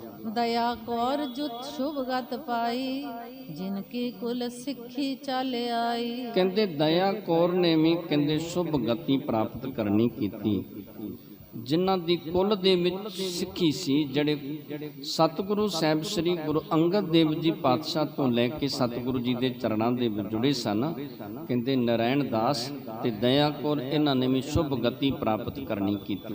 ਸੁਨ ਸੁਨ ਜਿਤ ਕਿਤ ਤੇ ਚਲ ਆਏ, ਬਾਹ ਕੇ ਅੰਮ੍ਰਿਤ ਲਖ ਉਰ ਬਿਸਮਾਏ। ਤੇ ਕਹਿੰਦੇ ਜਿਹੜੇ ਨੇੜੇ ਤੇੜੇ ਲੋਕ ਵਸਣ ਵਾਲੇ ਸਨ, ਜੋ ਸਤਿਗੁਰੂ ਜੀ ਦੇ ਸਿੱਖ ਵੀ ਸਨ, ਉਹ ਸਭ ਚੱਲ ਚੱਲ ਕੇ ਇੱਥੇ ਆਏ ਡਰੋਲੀ ਨਗਰ ਦੇ ਵਿੱਚ। ਜਿਵੇਂ ਸਾਈਂ ਦਾਸ ਸੰਸਾਰ ਦੇ ਵਿੱਚ ਨਾ ਰਿਹਾ, ਦਮੋਦਰੀ ਜੀ, ਰਾਮੋ ਜੀ, ਨਰੈਣ ਦਾਸ, ਦਇਆ ਕੌਰ, ਕਹਿੰਦੇ ਸਭ ਇਸ ਅਚਰਜ ਕੌਤਕ ਨੂੰ ਵੇਖ ਵੇਖ ਕੇ ਹੈਰਾਨ ਹੁੰਦੇ ਨੇ ਕਿ ਇਹਨੇ ਜਿਹੜੇ ਨੇ ਉਹ ਸਾਰੇ ਕਿਵੇਂ ਪਰਲੋਕ ਗਮਨ ਕਰ ਗਏ। ਇਸ ਗੱਲ ਨੂੰ ਵੇਖ ਵੇਖ ਕੇ ਸਾਰੇ ਦੇ ਅੰਦਰ ਬੜੀ ਅਚਰਜਤਾ ਆਉਂਦੀ ਹੈ। ਬੈਠੇ ਸਤਿਗੁਰ ਸਭਾ ਲਗਾਏ, ਹੋਤ ਕੀਰਤਨ ਸੁਨ ਸਮੁਦਾਏ। ਤੇ ਸਤਿਗੁਰੂ ਜੀ ਸਭਾ ਲਗਾ ਕੇ ਬੈਠਦੇ ਨੇ। ਸਤਿਗੁਰੂ ਜੀ ਦੀ ਹਜ਼ੂਰੀ ਦੇ ਵਿੱਚ ਗੁਰਬਾਣੀ ਦਾ ਕੀਰਤਨ ਹੁੰਦਾ ਹੈ। ਗੁਰੂ ਦੇ ਪਿਆਰ ਵਾਲੇ ਸਿੱਖ ਗੁਰਬਾਣੀ ਦਾ ਕੀਰਤਨ ਸੁਣਦੇ ਨੇ। ਹਰੀ ਚੰਦ ਆਇਓ ਯੁਤ ਦਾਰਾ, ਸਹਤ ਭਾਰ ਜਾ ਆਇਓ ਦੁਆਰਾ। ਤੇ ਕਹਿੰਦੇ ਹਰੀ ਚੰਦ ਸਤਿਗੁਰੂ ਜੀ ਦੀ ਹਜ਼ੂਰੀ ਦੇ ਵਿੱਚ ਚੱਲ ਕੇ ਆਇਆ ਆਪਣੀ ਇਸਤਰੀ ਦੇ ਸਹਿਤ, ਤੇ ਦੁਆਰਾ ਜੀ ਜਿਹੜੇ ਸਨ ਉਹ ਵੀ ਚੱਲ ਕੇ ਆਏ। ਪਹੁੰਚਿਓ ਸੁੰਦਰ ਪਰਮਾਨੰਦ, ਦਈ ਦਿਖਾਈ ਦਾਤੂ ਨੰਦ। ਕਹਿੰਦੇ ਦਾਤੂ ਜੀ ਦੇ ਪੁੱਤਰ ਚੱਲ ਕੇ ਆਏ, ਸੁੰਦਰ ਜੀ ਆਏ, ਪਰਮਾਨੰਦ ਜੀ ਉਹ ਵੀ ਸਤਿਗੁਰੂ ਜੀ ਦੀ ਹਜ਼ੂਰੀ ਦੇ ਵਿੱਚ ਆਏ। ਰਾਮਾ ਤੇਰਿਆ ਸਹਿਤ ਚਲ ਆਇਓ, ਧਰਮ ਸਭ ਕੁਟੰਬ ਕੋ ਲਿਆਇਓ। ਤੇ ਰਾਮਾ ਜਿਹੜਾ ਸੀ ਉਹ ਆਪਣੀ ਇਸਤਰੀ ਦੇ ਸਮੇਤ ਆਇਆ। ਧਰਮਾ ਜਿਹੜਾ ਸੀ ਆਪਣੇ ਕੁਟੰਬ ਨੂੰ, ਆਪਣੇ ਪਰਿਵਾਰ ਨੂੰ ਲੈ ਕੇ ਉਹ ਵੀ ਸਤਿਗੁਰੂ ਜੀ ਦੀ ਹਜ਼ੂਰੀ ਦੇ ਵਿੱਚ ਪਹੁੰਚਿਆ। ਪ੍ਰੇਮ ਚੰਦ ਲੈ ਦੁਆਰਾ ਸਾਥ, ਆਏ ਬਿਲੋਕੇ ਸ੍ਰੀ ਗੁਰਨਾਥ। ਕਹਿੰਦੇ ਪ੍ਰੇਮ ਚੰਦ ਦੁਆਰਾ ਆਦਿਕ ਆਏ, ਤੇ ਸਭ ਸਤਿਗੁਰੂ ਸਾਹਿਬ ਸ੍ਰੀ ਗੁਰੂ ਹਰਗੋਬਿੰਦ ਪਾਤਸ਼ਾਹ ਦੇ ਚਰਨਾਂ ਦੇ ਵਿੱਚ ਆ ਕੇ ਨਮਸਕਾਰਾਂ ਕਰਦੇ ਨੇ। ਗੁਰੂ ਸੁਤਾ ਬੀਰੋ ਬਿਲ ਲਾਏ, ਹੇ ਜਨਨੀ ਮੈਂ ਪਿੱਖੀ ਨਾ ਆਏ। ਤੇ ਸਤਿਗੁਰੂ ਸਾਹਿਬ ਸ੍ਰੀ ਗੁਰੂ ਹਰਗੋਬਿੰਦ ਪਾਤਸ਼ਾਹ ਦੀ ਪੁੱਤਰੀ ਜੋ ਵੀਰੋ ਜੀ ਸਨ, ਕਹਿੰਦੇ ਬੜੇ ਵੈਰਾਗ ਦੇ ਵਿੱਚ ਆ ਗਏ ਤੇ ਇਹ ਗੱਲ ਕਹਿਣ ਲੱਗੇ ਕਿ ਮਾਤਾ, ਅੰਤ ਵੇਲੇ ਮੈਂ ਤੇਰਾ ਮੂੰਹ ਵੀ ਨਾ ਵੇਖ ਸਕੀ, ਮੈਨੂੰ ਇਹੋ ਜਿਹਾ ਸੁਭਾਗ ਵੀ ਨਹੀਂ ਪ੍ਰਾਪਤ ਹੋਇਆ। ਸਕਲ ਮੇਲ ਮਿਲ ਕਰੀ ਪੁਕਾਰਾ, ਜਨ ਕਰੁਣਾ ਸਰਤਾ ਕੀ ਧਾਰਾ। ਤੇ ਕਹਿੰਦੇ ਸਾਰਾ ਮੇਲ ਜਿਹੜਾ ਜੋ ਵੀ ਚੱਲ ਕੇ ਆਏ ਨਾ ਸਤਿਗੁਰੂ ਜੀ ਦੀ ਹਜ਼ੂਰੀ ਦੇ ਵਿੱਚ, ਸਭ ਦੇ ਅੰਦਰ ਬੜਾ ਵੈਰਾਗ ਪੈਦਾ ਹੋਇਆ ਕਿ ਸਤਿਗੁਰੂ ਸਾਹਿਬ ਸ੍ਰੀ ਗੁਰੂ ਹਰਗੋਬਿੰਦ ਪਾਤਸ਼ਾਹ ਨੇ ਇਹ ਜਦੋਂ ਸਾਰਾ ਕੁਝ ਵੇਖਣਾ ਕੀਤਾ ਕਿ ਇਹ ਬੜੇ ਕਰੁਣਾ ਰਸ ਦੇ ਵਿੱਚ, ਬੜੇ ਵੈਰਾਗ ਦੇ ਵਿੱਚ ਆ ਗਏ ਨੇ। ਸਿਮਰ ਸਿਮਰ ਗੁਣ ਕੋ ਰੁਦਨੰਤੇ, ਪੂਛ ਪੁਕਾਰਤ ਬਹੁ ਬਿਲਲੰਤੇ। ਤੇ ਉਸ ਵੇਲੇ ਜਿਸ ਤਰ੍ਹਾਂ ਮਾਤਾ ਦਮੋਦਰੀ ਜੀ, ਸਾਈਂ ਦਾਸ, ਇਹਨਾਂ ਦੇ ਗੁਣ, ਰਾਮੋ ਜੀ ਦੇ ਗੁਣ ਸਿਮਰ ਸਿਮਰ ਕੇ ਸਭ ਦੇ ਅੰਦਰ ਬੜਾ ਵਿਰਾਗ ਹੁੰਦਾ ਹੈ ਕਿ ਕਿਵੇਂ ਇਹਨਾਂ ਦਾ ਸਤਿਗੁਰੂ ਜੀ ਦੇ ਨਾਲ ਪਿਆਰ ਸੀ, ਕਿਵੇਂ ਇਸ ਸੰਸਾਰ ਦੇ ਵਿੱਚ ਵਿਚਰਦੇ ਸਨ, ਕਿਹੋ ਜਿਹਾ ਜੀਵਨ ਸੀ। ਇਹਨਾਂ ਦੇ ਬਾਰੇ ਸੋਚ ਸੋਚ ਕੇ ਉਸ ਵੇਲੇ ਵਿਚਾਰ ਕੇ ਜਿਹੜੇ ਜੀਵ ਨੇ ਉਹਨਾਂ ਦੇ ਅੰਦਰ ਵਿਰਾਗ ਆ ਜਾਂਦਾ।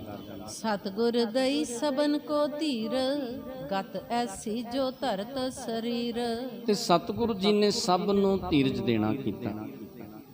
ਸਤਿਗੁਰੂ ਜੀ ਨੇ ਸਮਝਾਇਆ ਕਿ ਜੋ ਵੀ ਸੰਸਾਰ ਦੇ ਵਿੱਚ ਸਰੀਰ ਧਾਰਨ ਕਰਦਾ ਹੈ, ਜੋ ਵੀ ਸੰਸਾਰ ਦੇ ਵਿੱਚ ਆਉਂਦਾ ਹੈ ਨਾ, ਉਹਦੇ ਵਾਸਤੇ ਇਸੇ ਤਰ੍ਹਾਂ ਹੀ ਹੁੰਦਾ ਹੈ। ਕਿਉਂ ਸਤਿਗੁਰੂ ਜੀ ਨੇ ਪਾਵਨ ਬਾਣੀ ਦੇ ਵਿੱਚ ਬਚਨ ਦੱਸੇ ਨੇ, ਕਹਿੰਦੇ ਕਿ ਪਹਿਲੋਂ ਇਹਦੀ ਮੌਤ ਲਿਖੀ ਜਾਂਦੀ ਹੈ, ਮਰਨ ਲਿਖਾਏ ਮੰਡਲ ਮੈਂ ਆਏ। ਪਹਿਲੋਂ ਇਹਦੀ ਮੌਤ ਲਿਖੀ ਜਾਂਦੀ ਹੈ, ਮੌਤ ਦਾ ਸਮਾਂ ਨਿਸ਼ਚਿਤ ਹੁੰਦਾ ਹੈ ਤੇ ਫਿਰ ਜੀਵ ਨੂੰ ਸੰਸਾਰ ਦੇ ਵਿੱਚ ਭੇਜਿਆ ਜਾਂਦਾ ਹੈ। ਇਸ ਕਰਕੇ ਇਹਨੂੰ ਮਰਨ ਤੋਂ ਕੋਈ ਬਚਾ ਨਹੀਂ ਸਕਦਾ, ਕਿਸੇ ਦੇ ਅੰਦਰ ਤਾਕਤ ਨਹੀਂ ਕਿ ਕੋਈ ਬਚ ਸਕੇ ਸੰਸਾਰ ਦੇ ਵਿੱਚ। ਜਿਵੇਂ ਜਿਵੇਂ ਸੰਸਾਰ ਦੇ ਵਿੱਚ ਜੀਵ ਆਉਂਦੇ ਨੇ, ਆਪਣੀ ਆਪਣੀ ਵਾਰੀ ਸੰਸਾਰ ਦੇ ਵਿੱਚ ਤੁਰੇ ਜਾਂਦੇ ਨੇ। ਸਤਿਗੁਰੂ ਜੀ ਨੇ ਸਮਝਾਉਣਾ ਕੀਤਾ ਕਿ ਜਗਤ ਦੀ ਰੀਤ ਇਸੇ ਤਰ੍ਹਾਂ ਦੀ ਹੈ, ਜਗਤ ਇਸੇ ਤਰ੍ਹਾਂ ਹੀ ਹੈ। ਜੋ ਸਰੀਰ ਸੰਸਾਰ ਦੇ ਵਿੱਚ ਧਾਰਦੇ ਨੇ ਨਾ, ਉਹਨਾਂ ਦੇ ਵਾਸਤੇ ਇਸੇ ਤਰ੍ਹਾਂ ਕਿ ਇੱਕ ਦਿਨ ਉਹਨਾਂ ਨੂੰ ਸੰਸਾਰ ਦੇ ਵਿੱਚੋਂ ਜਾਣਾ ਪੈਂਦਾ। ਲਖੋ ਸਾਚ ਪਰਮੇਸ਼ਰ ਭਾਣਾ, ਜੋ ਆਇਓ ਤਿਸ ਸਰ ਪਰ ਜਾਣਾ। ਤੇ ਸਤਿਗੁਰੂ ਸਾਹਿਬ ਸ੍ਰੀ ਗੁਰੂ ਹਰਗੋਬਿੰਦ ਪਾਤਸ਼ਾਹ ਨੇ ਸਮਝਾਇਆ। ਸਤਿਗੁਰੂ ਜੀ ਕਹਿਣ ਲੱਗੇ ਕਿ ਪਰਮੇਸ਼ਰ ਦਾ ਭਾਣਾ ਇਸੇ ਤਰ੍ਹਾਂ ਹੈ ਕਿ ਜੋ ਜਗਤ ਦੇ ਵਿੱਚ ਆਇਆ ਉਹਨੇ ਅਵਸ਼ ਇੱਕ ਦਿਨ ਸੰਸਾਰ ਦੇ ਵਿੱਚੋਂ, ਜਗਤ ਦੇ ਵਿੱਚੋਂ ਜਾਣਾ ਹੀ ਜਾਣਾ ਹੈ। ਆਪਨੋ ਆਪ ਨਹੀਂ ਥਿਰ ਹੋਏ, ਤਉ ਕਾਹੇ ਕੋ ਪਰਹਿਤ ਰੋਏ। ਤੇ ਸਤਿਗੁਰੂ ਜੀ ਨੇ ਸਮਝਾਇਆ ਕਿ ਜਦੋਂ ਆਪਾਂ ਹੀ ਨਹੀਂ ਰਹਿ ਸਕਦੇ ਸੰਸਾਰ ਦੇ ਵਿੱਚ, ਤੇ ਕਿਸੇ ਵਾਸਤੇ ਕੀ ਰੋਣਾ ਹੈ, ਕਿਸੇ ਵਾਸਤੇ ਕੀ ਵਿਰਲਾਪ ਕਰਨਾ ਹੈ। ਜਦੋਂ ਆਪਾਂ ਹੀ ਨਹੀਂ ਰਹਿ ਸਕਦੇ ਜਗਤ ਦੇ ਵਿੱਚ, ਆਪਾਂ ਵੀ ਸੰਸਾਰ ਦੇ ਵਿੱਚੋਂ ਚਲੇ ਜਾਣਾ ਹੈ।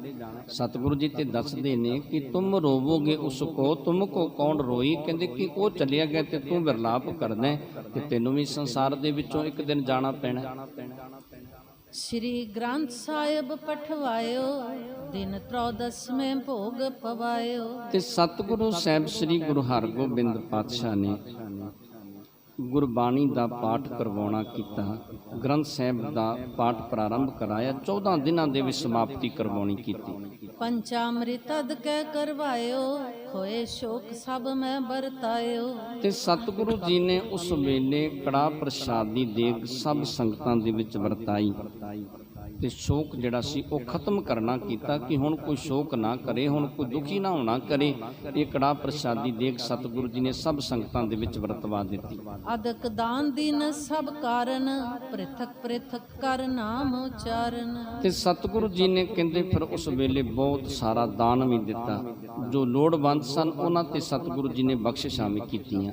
ਸ਼੍ਰੀ ਗੁਰ ਦਿੱਤੇ ਭਾਗ ਬੰਧਾਈ, ਦਈ ਸਬਨ ਹੋਈ ਸਮਦਾਈ। ਤੇ ਉਸ ਵੇਲੇ ਫਿਰ ਬਾਬਾ ਗੁਰਦਿੱਤਾ ਜੀ ਨੂੰ ਪੱਗ ਬਣਵਾਈ ਤੇ ਬਹੁਤ ਸਾਰੇ ਗੁਰੂ ਦੇ ਪਿਆਰ ਵਾਲਿਆਂ ਸਿੱਖਾਂ ਨੇ, ਮਸੰਦ ਆਦਿਕ ਜਿਹੜੇ ਸਨ, ਜਿਹੜੇ ਮੁਖੀ ਸਨ, ਉਹਨਾਂ ਨੇ ਦਸਤਾਰ ਦਿੱਤੀ, ਉਹਨਾਂ ਨੇ ਪੱਗਾਂ ਦਿੱਤੀਆਂ। ਤੇ ਕਹਿੰਦੇ ਪੱਗਾਂ ਦੇ ਅੰਬਾਰ ਲਾਗੇ ਬਹੁਤ ਸਾਰੀਆਂ ਪੱਗਾਂ ਇਕੱਠੀਆਂ ਹੋਈਆਂ। ਰਿਓ ਮੇਲ ਕੇ ਤਕ ਦਿਨ ਪਾਸ, ਕਰੇ ਜਗ ਭੋਜਨ ਦੇ ਰਾਸ। ਤੇ ਕਹਿੰਦੇ ਇਸ ਤਰ੍ਹਾਂ ਮੇਲ ਜਿਹੜਾ ਸੀ, ਜੋ ਵੀ ਚੱਲ ਕੇ ਆਏ ਸਨ, ਕੁਛ ਦਿਨ ਸਤਿਗੁਰੂ ਜੀ ਦੀ ਹਜ਼ੂਰੀ ਦੇ ਵਿੱਚ ਰਹੇ। ਸਤਿਗੁਰੂ ਜੀ ਦੇ ਦਰਬਾਰ ਦੇ ਵਿੱਚ ਲੰਗਰਾਂ ਦੇ ਵਿੱਚ ਲੰਗਰ ਚੱਲਦੇ ਨੇ, ਦੀਵਾਨ ਸਜਦਾ, ਗੁਰੂ ਦੇ ਸਿੱਖ ਸਤਿਗੁਰੂ ਜੀ ਦਾ ਉਪਦੇਸ਼ ਸਰਵਣ ਕਰਦੇ ਨੇ। ਵਿਪਰ ਸਾਧ ਸਿੱਖ ਸੰਗਤ ਸਾਰੇ, ਖਸਟ ਰਸਨ ਕੇ ਸਵਾਦ ਆਹਾਰੇ। ਕਹਿੰਦੇ ਵਿਪਰ ਆਦਿਕ ਸੰਗਤ ਆਦਿਕ ਹੋਰ ਜਿਹੜੇ ਸਾਧੂ ਆਦਿਕ ਸਨ, ਤਰ੍ਹਾਂ ਤਰ੍ਹਾਂ ਦੇ ਪਦਾਰਥ ਤਿਆਰ ਕਰਕੇ ਸਭ ਨੂੰ ਉਸ ਵੇਲੇ ਸਤਿਗੁਰੂ ਜੀ ਨੇ ਛਕਵਾਉਣੇ ਕੀਤੇ। ਊਪ ਪੂਰਕਾ ਬਰੇ ਪਕੌਰੇ, ਮਿਰਚ ਧਨੀਆ ਸੋ ਦਦ ਮੈਂ ਬੋਰੇ। ਕਹਿੰਦੇ ਉਸ ਵੇਲੇ ਪੂੜੀਆਂ ਆਦਿਕ, ਪਕੌੜੇ ਆਦਿਕ, ਦਹੀਂ ਆਦਿਕ, ਇਸ ਤਰ੍ਹਾਂ ਤਰ੍ਹਾਂ ਤਰ੍ਹਾਂ ਦੇ ਪਦਾਰਥ ਜਿਹੜੇ ਸਨ ਸਤਿਗੁਰੂ ਜੀ ਨੇ ਲੰਗਰ ਦੇ ਵਿੱਚ ਤਿਆਰ ਕਰਵਾਉਣੇ ਕੀਤੇ। ਗਨ ਪੰਕਤ ਬੈਠਾਏ ਅਚਾਵਤ, ਮਨ ਭਾਵਤ ਲੈ ਸਭ ਹੀ ਖਾਵਤ। ਤੇ ਸਤਿਗੁਰੂ ਜੀ ਪੰਗਤਾਂ ਦੇ ਵਿੱਚ ਬਿਠਵਾ ਕੇ ਸਭ ਨੂੰ ਛਕਵਾਉਂਦੇ ਨੇ। ਸਭ ਬੜੇ ਆਨੰਦ ਦੇ ਨਾਲ ਇਹ ਪਦਾਰਥ ਛਕਦੇ ਨੇ, ਤ੍ਰਿਪਤ ਹੋ ਜਾਂਦੇ ਨੇ। ਉਨ ਸਭ ਹਿਨ ਕੋ ਦਰਬ ਦਿਵਾਇਓ, ਹਰਖਤ ਹੋਏ ਮੁਖ ਗੁਰ ਜਸ ਗਾਇਓ। ਤੇ ਸਤਿਗੁਰੂ ਜੀ ਨੇ ਸਭ ਨੂੰ ਉਸ ਵੇਲੇ ਧਨ ਦਿਵਾਉਣਾ ਕੀਤਾ। ਜਿਹੜੇ ਇਹ ਪੰਡਤ ਆਦਿਕ, ਸਾਧੂ ਆਦਿਕ ਚੱਲ ਕੇ ਆਏ ਨਾ, ਉਹਨਾਂ ਨੂੰ ਪ੍ਰਸ਼ਾਦਾ ਵੀ ਛਕਾਇਆ ਤੇ ਉਹਨਾਂ ਨੂੰ ਧਨ ਵੀ ਦਿਵਾਉਣਾ ਕੀਤਾ। ਉਹ ਪ੍ਰਸ਼ਾਦਾ ਛਕ ਕੇ ਧਨ ਪਾ ਕੇ ਬੜੇ ਪ੍ਰਸੰਨ ਹੋਏ, ਬੜੇ ਖੁਸ਼ ਹੋਏ ਉਸ ਵੇਲੇ। ਇਮ ਸਭ ਸ਼ੋਕ ਨਿਵਾਰਨ ਕੀਨੋ, ਸਕਲ ਮੇਲ ਕੋ ਧੀਰਜ ਦੀਨੋ। ਇਸ ਤਰ੍ਹਾਂ ਸਤਿਗੁਰੂ ਜੀ ਨੇ ਸਾਰਾ ਸ਼ੋਕ ਜਿਹੜਾ ਸੀ ਉਹ ਖਤਮ ਕਰ ਦਿੱਤਾ। ਜਿੰਨੇ ਵੀ ਮੇਲੀ ਸੰਗੀ ਚੱਲ ਕੇ ਆਏ ਸਨ, ਸਭ ਨੂੰ ਸਤਿਗੁਰੂ ਜੀ ਨੇ ਧੀਰਜ ਦਿੱਤਾ, ਸਭ ਨੂੰ ਸਮਝਾਇਆ ਸਤਿਗੁਰਾਂ ਨੇ। ਨਿਜ ਨਿਜ ਸਦਨ ਚਲੇ ਮਿਲ ਸਾਰੇ, ਗੁਰੂ ਵਿਸਰਜਨ ਕਰੇ ਸਿਧਾਰੇ। ਸਭ ਕਹਿੰਦੇ ਆਪਣੇ ਆਪਣੇ ਘਰਾਂ ਨੂੰ ਚੱਲੇ। ਸਤਿਗੁਰੂ ਜੀ ਨੇ ਸਭ ਨੂੰ ਵਿਦਾਇਗੀ ਦਿੱਤੀ। ਜੋ ਵੀ ਚੱਲ ਕੇ ਆਏ ਨਾ ਸਤਿਗੁਰੂ ਜੀ ਦੀ ਹਜ਼ੂਰੀ ਦੇ ਵਿੱਚ, ਸਭ ਨੂੰ ਸਤਿਗੁਰੂ ਜੀ ਨੇ ਵਿਦਾ ਕਰਨਾ ਕੀਤਾ। ਸੁੰਦਰ ਪਰਮਾਨੰਦ ਪਿਆਨੇ, ਹਰੀ ਚੰਦ ਦੁਆਰਾ ਪ੍ਰਸਥਾਨੇ। ਕਹਿੰਦੇ ਸੁੰਦਰ ਜੀ, ਹਰੀ ਚੰਦ, ਦੁਆਰਾ ਆਦਿਕ, ਪਰਮਾਨੰਦ ਜਿਹੜੇ ਸਨ, ਸਭ ਕਹਿੰਦੇ ਆਪਣੇ ਆਪਣੇ ਘਰਾਂ ਨੂੰ ਚੱਲ ਪਏ। ਰਾਮਾ ਧਰਮਾ ਲੈ ਪਰਵਾਰੇ, ਆਪੋ ਆਪਣੇ ਸਦਨ ਸਿਧਾਰੇ। ਕਹਿੰਦੇ ਰਾਮਾ ਜੀ, ਧਰਮਾ ਜੀ ਆਦਿਕ ਜਿਹੜੇ ਸਨ, ਸਭ ਨੇ ਆਪਣਾ ਆਪਣਾ ਪਰਿਵਾਰ ਲਿਆ ਤੇ ਆਪਣਾ ਆਪਣਾ ਪਰਿਵਾਰ ਲੈ ਕੇ ਸਭ ਆਪਣੇ ਆਪਣੇ ਘਰਾਂ ਨੂੰ ਚੱਲ ਪਏ। ਗੁਰੂ ਸੁਤਾ ਕੋ ਧੀਰਜ ਦੀਨ, ਆਦਰ ਸੰਗ ਵਿਸਰਜਨ ਕੀਨ। ਤੇ ਸਤਿਗੁਰੂ ਜੀ ਨੇ ਬੀਬੀ ਵੀਰੋ ਨੂੰ ਧੀਰਜ ਦੇਣਾ ਕੀਤਾ। ਬੜੇ ਆਦਰ ਦੇ ਨਾਲ ਸਤਿਗੁਰੂ ਜੀ ਨੇ ਵੀਰੋ ਜੀ ਨੂੰ ਵੀ ਵਿਸਰਜਨ ਕਰਨਾ ਕੀਤਾ। ਸਕਲ ਮੇਲ ਨਿਜ ਨਿਜ ਘਰ ਗਏ, ਪੁਨ ਦਿਨ ਕਿਤਕ ਬਿਤਾਵਤ ਪਏ। ਕਹਿੰਦੇ ਇਸ ਤਰ੍ਹਾਂ ਸਾਰਾ ਮੇਲ ਜਿਹੜਾ ਸੀ ਆਪਣੇ ਆਪਣੇ ਘਰਾਂ ਨੂੰ ਚਲਿਆ ਗਿਆ। ਤੇ ਸਤਿਗੁਰੂ ਜੀ ਨੇ ਜਦੋਂ ਕੁਝ ਕੁ ਦਿਨ ਇਸ ਤਰੀਕੇ ਦੇ ਨਾਲ ਬਤੀਤ ਕੀਤੇ, ਬੈਠੇ ਕਾਂਕੀ ਗੁਰ ਭਗਵਾਨ, ਸਮੈ ਭਵਿਖਿਆ ਵਿਚਾਰਨ ਠਾਨ। ਸਤਿਗੁਰੂ ਸਾਹਿਬ ਸ੍ਰੀ ਗੁਰੂ ਹਰਗੋਬਿੰਦ ਪਾਤਸ਼ਾਹ ਜੋ ਪਰਮੇਸ਼ਰ ਦਾ ਰੂਪ ਨੇ, ਸਤਿਗੁਰੂ ਜੀ ਇਕਾਂਤ ਦੇ ਵਿੱਚ ਬੈਠੇ ਨੇ ਤੇ ਸਤਿਗੁਰੂ ਜੀ ਆਉਣ ਵਾਲੇ ਸਮੇਂ ਦੇ ਬਾਰੇ ਵਿਚਾਰਦੇ ਨੇ, ਆਉਣ ਵਾਲੇ ਸਮੇਂ ਦੇ ਬਾਰੇ ਸਤਿਗੁਰੂ ਜੀ ਸੋਚਦੇ ਨੇ। ਕਰਬੇ ਚਈਆ ਜੰਗ ਖਾਰੇ, ਚਿਰ ਬੀਤਿਓ ਰਿਪ ਤੁਰਕਨ ਮਾਰੇ। ਤੇ ਸਤਿਗੁਰੂ ਜੀ ਨੇ ਵਿਚਾਰਿਆ ਕਿ ਹੁਣ ਜੰਗ ਕਰਨ ਦਾ ਸਮਾਂ, ਕਾਫੀ ਸਮਾਂ ਹੋ ਗਿਆ ਤੁਰਕਾਂ ਨੂੰ ਮਾਰਿਆ ਤੇ ਹੁਣ ਜੰਗ ਕਰਨਾ ਚਾਹੀਦਾ। ਜੰਗ ਕਰਨ ਦਾ ਸਮਾਂ ਨਜ਼ਦੀਕ ਆਈ ਜਾਂਦਾ ਹੈ। ਕਨੀ ਸੈਨ ਨ ਸ਼ਾਹ ਪਠਾਵੈ, ਖਾਂ ਵਜ਼ੀਰ ਸਿੱਖ ਕਹਿ ਸਮਝਾਵੈ। ਤੇ ਸਤਿਗੁਰੂ ਜੀ ਵਿਚਾਰਦੇ ਨੇ ਕਿ ਵਜ਼ੀਰ ਖਾਂ ਬਾਦਸ਼ਾਹ ਨੂੰ ਸਮਝਾ ਦਿੰਦਾ ਸ਼ਾਹਜਹਾਂ ਨੂੰ, ਜਿਸ ਕਾਰਨ ਕਰਕੇ ਸ਼ਾਹਜਹਾਂ ਬਾਦਸ਼ਾਹ ਜਿਹੜਾ ਬਹੁਤ ਸਾਰੀਆਂ ਫੌਜਾਂ ਨਹੀਂ ਭੇਜਦਾ, ਥੋੜੀਆਂ ਫੌਜਾਂ ਭੇਜਣੀਆਂ ਕਰਦਾ। ਅਬ ਕੇ ਅਸਕਰ ਹੋ ਕਮਸਾਨਾ, ਠਰ ਹਰ ਕੰਪ ਉਠੈ ਤੁਰਕਾਨਾ। ਤੇ ਸਤਿਗੁਰੂ ਜੀ ਨੇ ਵਿਚਾਰਿਆ ਕਿ ਹੁਣ ਇਹੋ ਜਿਹਾ ਘਮਸਾਨ ਦਾ ਜੰਗ ਕਰਾਂਗੇ ਕਿ ਤੁਰਕਾਨਾ ਤੁਰਕ ਜਿਹੜੇ ਨੇ ਕੰਬ ਉੱਠਣਗੇ, ਜਿਸ ਵੇਲੇ ਅਸੀਂ ਹੁਣ ਇਹ ਤੀਸਰਾ ਜੰਗ ਕਰਾਂਗੇ। ਸਭ ਕੁਟੰਬ ਤੇ ਬਨੈ ਨਿਰਾਲੇ, ਤਬ ਕਰ ਹੈ ਨਿਜ ਸ਼ਸਤਰ ਉਠਾਲੇ। ਤੇ ਸਤਿਗੁਰੂ ਜੀ ਨੇ ਵਿਚਾਰਿਆ ਕਿ ਸਾਰੇ ਕੁਟੰਬ ਤੋਂ ਪਰਿਵਾਰ ਤੋਂ ਨਿਰਾਲੇ ਵੱਖਰੇ ਹੋ ਕੇ ਫਿਰ ਹੁਣ ਆਪਣੇ ਸ਼ਸਤਰਾਂ ਨੂੰ ਸੰਭਾਲਾਂਗੇ ਤੇ ਫਿਰ ਇਹਨਾਂ ਤੁਰਕਾਂ ਦੇ ਨਾਲ ਜੰਗ ਕਰਾਂਗੇ। ਇਮ ਵਿਚਾਰ ਬੜ ਪੁੱਤਰ ਹਕਾਰਾ, ਸਾਦਰ ਨਿਜ ਸਮੀਪ ਬੈਠਾਰਾ। ਤੇ ਇਸ ਤਰ੍ਹਾਂ ਦੀ ਵਿਚਾਰ ਕਰਕੇ ਸਤਿਗੁਰੂ ਸਾਹਿਬ ਸ੍ਰੀ ਗੁਰੂ ਹਰਗੋਬਿੰਦ ਪਾਤਸ਼ਾਹ ਨੇ ਬਾਬਾ ਗੁਰਦਿੱਤਾ ਜੀ ਨੂੰ ਬੁਲਾਇਆ। ਤੇ ਜਿਸ ਵੇਲੇ ਬਾਬਾ ਗੁਰਦਿੱਤਾ ਜੀ ਸਤਿਗੁਰੂ ਜੀ ਦੇ ਕੋਲ ਆਏ ਨੇ ਤੇ ਸਤਿਗੁਰੂ ਜੀ ਦੇ ਕੋਲ ਆ ਕੇ ਬੈਠੇ ਨੇ, ਜਿਸ ਤਰ੍ਹਾਂ ਫਿਰ ਸਤਿਗੁਰੂ ਸਾਹਿਬ ਸ੍ਰੀ ਗੁਰੂ ਹਰਗੋਬਿੰਦ ਪਾਤਸ਼ਾਹ ਬਾਬਾ ਗੁਰਦਿੱਤਾ ਜੀ ਨੂੰ ਸਮਝਾਉਂਦੇ ਨੇ ਤੇ ਇਹਨਾਂ ਨੂੰ ਫਿਰ ਦੁਬਾਰੇ ਕੀਰਤਪੁਰ ਨਗਰ ਦੇ ਵਿੱਚ ਭੇਜਦੇ ਨੇ। ਸੋ ਪਾਵਨ ਜਸ ਕੱਲ ਦੇ ਪ੍ਰਸੰਗ ਦੇ ਵਿੱਚ ਸ਼ਰਵਣ ਕਰਾਂਗੇ। ਆਪ ਜੀ ਦੇ ਨਾਲ ਵਿਚਾਰਾਂ ਕਰਦੇ ਹਾਂ। ਅਨੇਕਾਂ ਪ੍ਰਕਾਰ ਦੀਆਂ ਭੁੱਲਾਂ ਗਲਤੀਆਂ ਹੋ ਗਈਆਂ ਹੋਣਗੀਆਂ, ਅਣਜਾਣ ਬੱਚੇ ਜਾਣ ਕੇ ਮੁਆਫ ਕਰਨੀਆਂ। ਸੰਗਤ ਤੇ ਗੁਰੂ ਬਖਸ਼ਣ ਜੋਗ ਨੇ, ਬਖਸ਼ ਲੈਣਾ ਜੀ। ਵਾਹਿਗੁਰੂ ਜੀ ਕਾ ਖਾਲਸਾ, ਵਾਹਿਗੁਰੂ ਜੀ ਕੀ ਫਤਿਹ।